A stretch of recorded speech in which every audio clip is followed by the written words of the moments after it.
यहाँ चाहिँ पार्किङ भइरहेछ पुरै बाइक पार्किङ 100 रुपियाँ लिँदो रहेछ। हेलमेट लगेको 100 पार्किङको हेलमेटको चाहिँ जिम्मा लिँदैन अरे फेरि। यस्तो छ अवस्था। गेम हेर्न आएको टिकट लिन चाहिँ अब यता तल जानुपर्छ है, फिजिकल टिकट लिनु चाहिँ।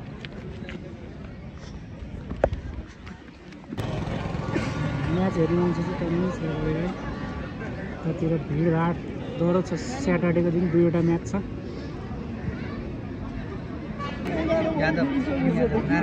लुम्बिनीले खड्काएको म्याच भइरहेको छ अनि जम्मा 4 ओभरमा 7 रन मात्रै हानेको छ लुम्बिनीले चाहिँ। एउटा विकेट नै गइसक्यो, हान्नै सकिरहेको छैन। बलिङ कडा हो कि अब पिच खत्तम हो त्यो थाहा भयो। लुम्बिनीले चाहिँ 155 रनको टार्गेट दिएको छ, एभरेज टार्गेट। लुम्बिनीको ब्याटिङ कस्तो लाग्यो?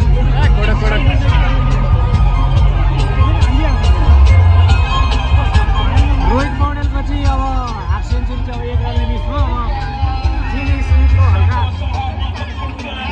छक्का चौका अनि लास्टमा रुबेन कम्बलको हल्का छक्का चौका पाइयो। 156 रन 157 रनको टार्गेट दिएको छ लुम्बिनीले। कर्नालले अब चेज गर्दै गर्दैन हेरौँ। क्राउड चाहिँ आज पनि राम्रो छ। लुम्बिनी लायन्स र कर्णाली ड्याक्स बिच म्याच भइरहेको छ। र 157 रनको टार्गेट गरेको छ लुम्बिनी लायन्सले। केटाहरू यता छ, यता एकदम क्राउड चाहिँ आज पनि राम्रै छ। चेज गर्दै गर्दैन मार्कवाट।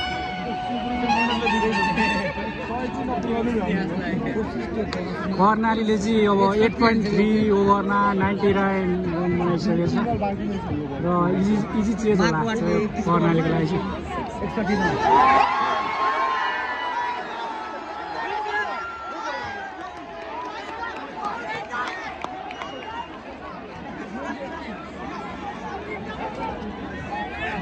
कर्णालीले चाहिँ इजी चेज गर्नु भयो।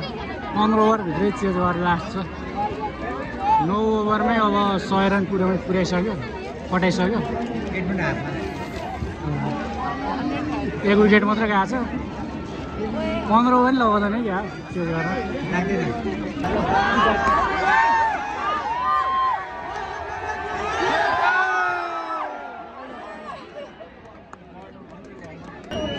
मार्कवाट 96 रनमा रहेको छ र नो बल पनि पाएको छ।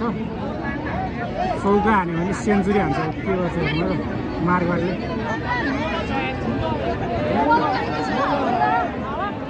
त्यसो हातबाट फुट्यो क्या त्यो।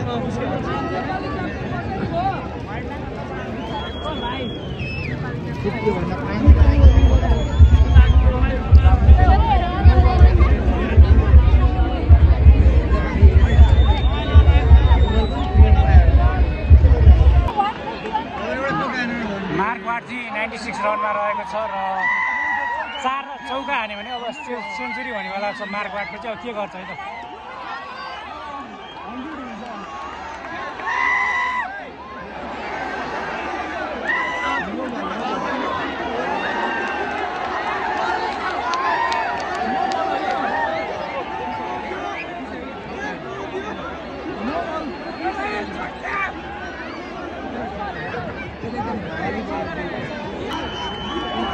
मार्कवाट चाहिँ 97 मा रहेको छ र अब सेन्चुरी हान्छ कि हान्दैन हेरौँ है।